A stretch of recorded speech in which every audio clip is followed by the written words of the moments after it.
American troops or innocent commercial shipping, you will face overwhelming and devastating American firepower. These international waters belong to all nations, not to Iran to tax, toll, or control. So now we have the latest update from the Pentagon on the battle for the Strait of Hormuz. The Pentagon saying the ceasefire holds.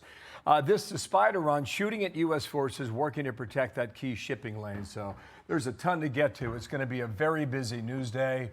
Let's get going. I'm Bill Hemmer in New York City. Hello to you. Good morning. I'm Dana Perino. This is America's Newsroom. It's great to be here with you. Right on. So two U.S. Navy destroyers made it through the strait successfully while deflecting what is described as a sustained barrage from Iran. So now the Pentagon encouraging stranded cargo ships to follow suit, saying that the U.S. military will be there to protect them with safe passage.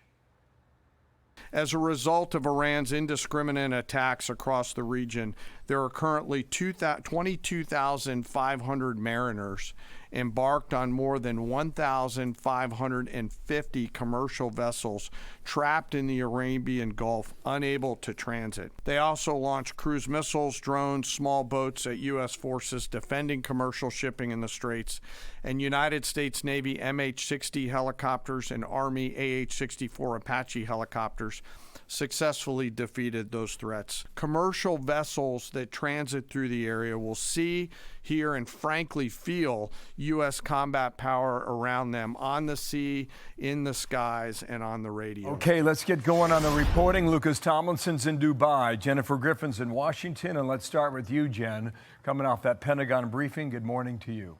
Good morning, Bill. It's the first time we've heard from Secretary Hegseth and General Kane since the president announced on Sunday a new military operation to open the Strait of Hormuz and break Iran's blockade. Hegseth described the operation as temporary. Yesterday, 2 U.S. Navy destroyers crossed through the strait, but faced incoming missiles, drones, and Iranian fast boats, which they had to defend against, shooting down the missiles before they got close. Yesterday, the ceasefire looked increasingly shaky. Today, as of now, Iran has not fired any missiles or drones. General Kane said the strait is much calmer today, and Secretary Hegseth said the ceasefire is not over yet. Since the ceasefire was announced, Iran has fired at commercial vessels 9 times and seized 2 container ships. And they've attacked U.S. forces more than 10 times, all below the threshold of restarting major combat operations.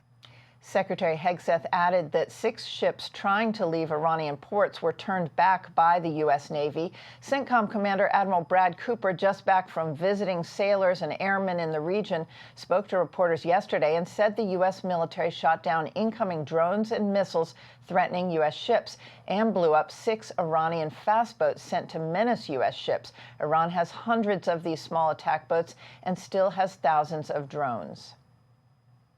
It's more low harassing fire right now. It feels like Iran is grasping at straws to try to do something across the southern flank. To your question, David, their command and control structure remains very fractured, and I think they're struggling to maintain control down echelon at the edge, but it's still pretty low level kinetics at this point in time.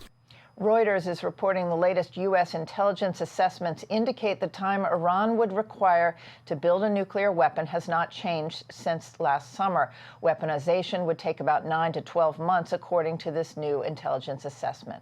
Bill? Okay, Jen, thank you. Jennifer Griffin, more to come on that. Dana has more now. Be sure to like and subscribe for all the Fox News latest on YouTube and catch full shows streaming now on Fox One.